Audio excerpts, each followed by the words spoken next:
In July 1940, the Special Operations Executive was formed by Winston Churchill to set Europe ablaze. It was an elite unit of men and women who infiltrated occupied Europe for espionage, sabotage, and to work with local resistance. In our previous video, we explored the story of my great-great-aunt Florence Attridge, who helped make secret spy radios during the war. This video is about the brave men and women who used them. This is a story of wireless operators in the SOE.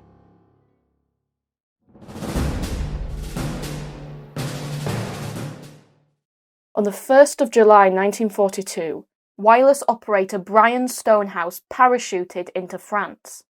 His background as an artist gave him the perfect cover. He would be a French art student, with his radio set disguised as a paint box. His first task was to link up with his network of agents, known as a circuit. SOE circuits were made up usually of 3 members. It was led by an organizer who would recruit agents and plan activities. He relied on the wireless operator, who sent and received messages from SOE HQ at London. Finally, there was a courier who delivered messages between the organizer, wireless operator, and other agents. The courier was usually a woman because they could travel freely without arousing suspicion. Wireless operators could be men or women. As Brian made his way to his circuit organizer, he discovered the perils of undercover life. I had to catch a train for Limoges, an empty carriage, except for this one woman sitting by the window. And eventually, I don't know, said nice day or something, and looked at my shoes and said, my God, I love your shoes. And my brother bought exactly the same pair of shoes in England in 1939. So I said, my God. Brian tracked down his organizer, a French aristocrat named Philippe de Vomcourt, who led the ventriloquist network.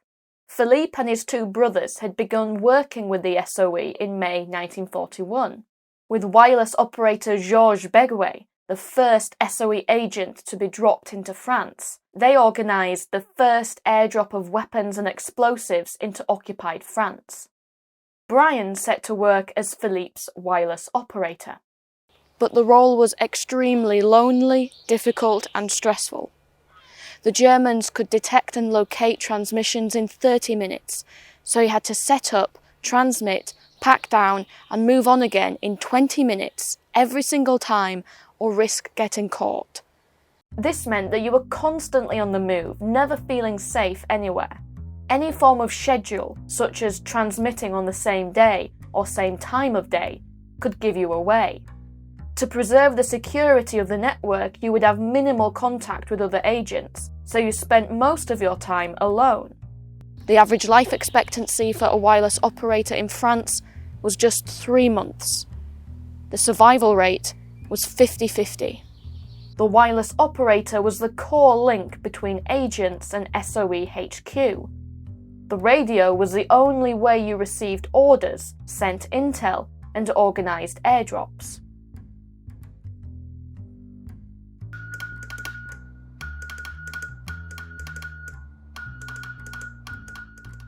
The Germans knew this too, so if you were captured, you could be tortured for information. As wireless operator, Brian worked closely with courier Denise Bloch. Born to a Jewish family, she fled to Lyon when the roundups of Parisian Jews began. The safest place to work, to transmit, was not from a chateau or anywhere isolated in the country, but from apartment buildings in a big city. You could be pinned down in a chateau much too easily, whereas in an apartment building they could pin down the building but not the apartment. That's how I got caught, mind you, because I didn't follow those rules. I'd been at the chateau on the air for several hours, and had been spotted by the vans that follow the beam to the transmitter. This is the room where I was transmitting, and I think a piece of the antenna was up there. I tried to pull it down and didn't take all of it, and then I hid the set in the bottom of the lift shaft, but I forgot a piece of antenna with the insulator at the end, and that was found. So I couldn't deny anymore that I'd had a set here, a transmitter.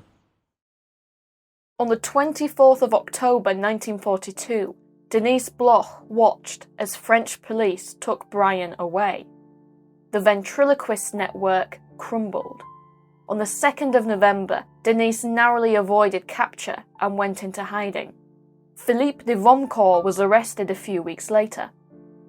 Meanwhile, wireless operator Marcus Bloom landed on the coast of southern France near Marseille.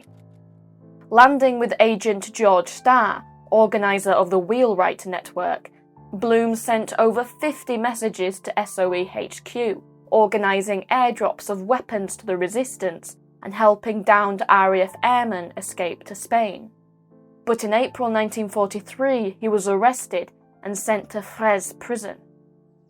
The Germans had captured his wireless set, and with this valuable equipment began a strategy known as Funkspiel, or radio game. They tried to impersonate his messages and send false intelligence to SOE HQ. This strategy was instrumental in the downfall of the Prosper network. In June 1943, wireless operator Gilbert Norman of the Prosper circuit was captured and imprisoned. Forced to transmit false intelligence, he tried to warn HQ that he was compromised by deliberately failing security checks in his messages. But HQ didn't think that anything was wrong. They assumed he was just being careless. As a result, they took his messages to be genuine, and the Germans were able to send false intelligence and trap agents, destroying the Prosper network. Agents Noor Inayat Khan, Francis Suttle, Jack Agazarian, André Borel, and many others were all captured and executed. Gilbert Norman himself was also executed. Despite being beaten and interrogated, Marcus Bloom refused to give anything away. When the Germans tried to spoof his messages, they failed the security checks, which alerted SOE HQ to the fact that this was a trick. Bloom's refusal to cooperate may have saved countless lives. In January 1943, Denise Bloch came out of hiding. She travelled to Toulouse to link up with George Starr of the Wheelwright circuit, who had been without a wireless operator since the arrest of Marcus Bloom. With no way of contacting HQ, Starr sent Denise to London as a messenger. She crossed the Pyrenees on foot and made her way through Spain before arriving in Britain. There she passed on Starr's request for more supplies. SOE HQ would send Starr another wireless operator.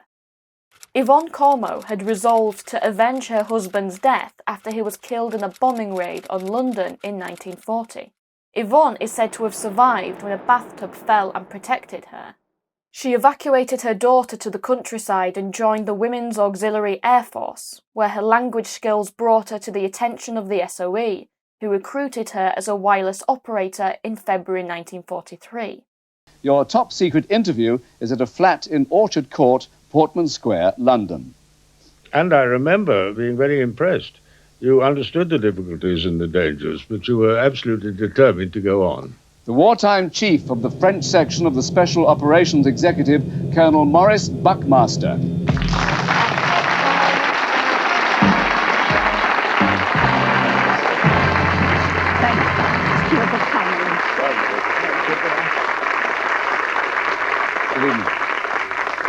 Well, having been recruited by you as a wireless operator, what was the next step? Well, a very special course of training, very hard training, use of a gun, how to protect oneself, and then that was followed by a good deal of outdoor operations, which required energy and tact, and then, of course, the learning the code and being able to work and use the wireless with facility. She struck me as being the person that would persevere right through to the end. In August, she was parachuted into southwest France. She was given the identity of a district nurse, which allowed her to travel between towns and villages without arousing suspicion. We go back there now as sisters Simone and Paulette Bouchou recall that dramatic night.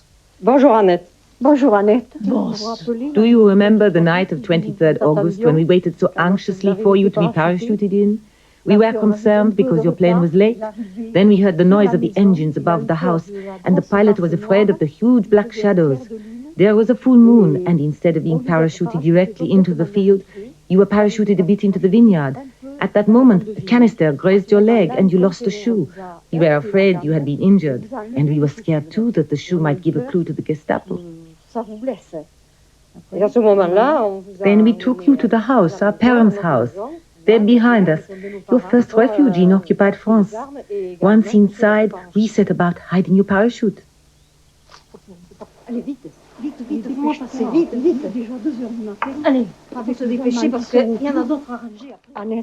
was in our house that you spent your first week in France as a British agent. 2 months after your arrival, our father, who was head of resistance here, was arrested by the Gestapo. We never saw him again. He was executed. Meanwhile, Brian Stonehouse was enduring life in Fraise prison in Paris, where many SOE agents were imprisoned. My question was always to gain time. You don't lie. I'm not a good liar, because if you lie, you have to be able to remember what lies you told. And so I tried not to lie for that, not for any moral reason, but for the fact that if I'm asked something 3 months later and I'm not necessarily remember what it is I said, what I invented. On Christmas Eve 1942, he was told by Gestapo officer Arnold Schneider that he would be shot. In addition, he was branded Nacht und Nebel, meaning night and fog, which was a policy intended to give those who worked with the resistance a fate worse than death. You would be killed and all records would be destroyed, so that nobody would know what had happened to you. Every week, once or twice at 4 or 5 in the morning, the guards would come round and get out of the cells whoever was going to be executed that day. I could hear the footsteps, steeling myself for them to stop at my door, which they never did. Brian was not shot. Instead, he was sent to various concentration camps, including Saarbrücken and Mauthausen. His artistic skills enabled him to befriend guards with his drawings. Whilst Brian Stonehouse and Marcus Bloom endured life in prison, Yvonne Cormeau was getting used to life undercover. It was stressful work and you had to constantly be on your guard, as little things could give you away. Women, for example, were not supposed to smoke, as there was no cigarette ration for women, and so this could draw unwanted attention.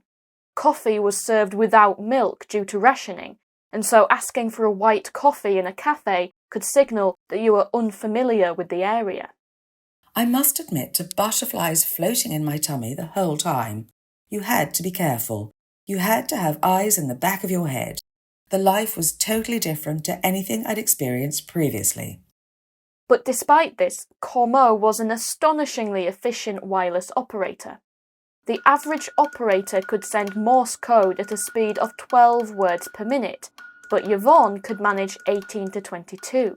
This was ideal as it gave the Germans less time to track and identify transmissions. By the end of the war, she had sent over 400 messages to London, the second highest of any wireless operator, and there was not a single mistake in any of them. As a result, the network received around 140 airdrops of weapons and supplies. But there were a number of close shaves. We were face to face with a personnel carrier. We were stopped and told to get out of the car. Then they put us in a ditch with 2 soldiers. Both had a pistol, one in my back and one in Starr's back. My perspiration was coming down and I couldn't move because if I'd moved, they'd have shot me immediately.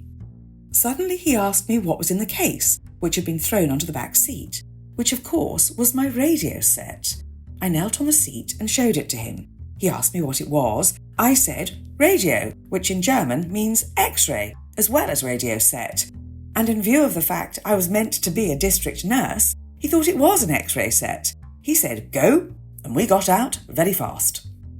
Now, the Germans were only too well aware of your existence in their midst, and they knew this British agent was hiding in a village called Castel something.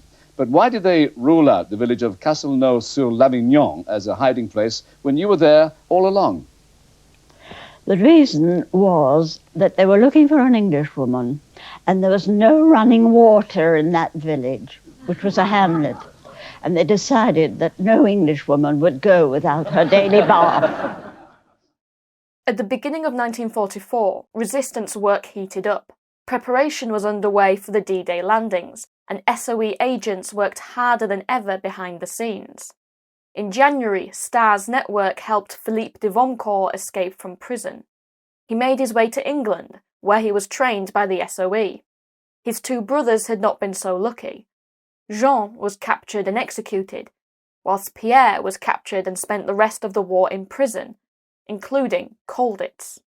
Denise Bloch wanted to return to France, but the SOE were reluctant. She was already known to the Germans, but she convinced them to let her go anyway and began training as a wireless operator. In March, she was sent into the Nantes area, where she helped coordinate attacks on railway and communication lines. Philippe de Vomcourt returned to France in April with a new wireless operator, Muriel Bick. Muriel was an effective and hard-working operator. She made sure to never use the same wireless set consecutively or transmit at the same time of day, and was constantly cycling between locations. She coordinated an RAF bombing raid on a German munitions dump which destroyed much of the arsenal, but the pace of work took a toll on her health. Like all wireless operators, she was working long hours and under the constant fear of capture. Only weeks after arriving in France, she collapsed from exhaustion. She was diagnosed with meningitis and died in Philippe's arms on the 23rd of May, 1944. On the 5th of June 1944, hundreds of resistance groups and agents across France received messages that an Allied attack was imminent. When finally the message came that the Armada had sailed, there was terrific rejoicing, and we were up all night cleaning what weapons we had. They'd been hidden under the beehives. We thought the bees would be good and protect them. We got all the stuff out, took it to the kitchen, and spent the night cleaning these weapons. In the hours before the first Normandy landings, over 960 sabotage attacks were made on railway lines across France. As the invasion progressed, Yvonne played a key role in the coordination of resistance activity. In this garden behind the house, the resistance leaders waited for messages from you to take to their groups. Do you remember, Annette, it was in this very room that you hid and from where you used to transmit your vital messages. Let's go back in time. As you can see, nothing has changed. This old wooden staircase took you up to the attic, and through here is your bedroom. Believe it or not, the old bed that you slept in is still here. And of course, next to the window, the most important thing for you, your radio. A poignant souvenir, isn't it, Annette? That we will never forget. Meanwhile, Denise Bloch had spent 3 months as a wireless operator, aiding in attacks on pylons, railways and telephone lines. But on the 19th of June, she was captured and imprisoned. In July, in Natzweiler-Struthhof concentration camp, Brian Stonehouse noticed 4 well-dressed women being marched across the camp. This was unusual, as women were not usually seen at the camp. Brian memorized their faces.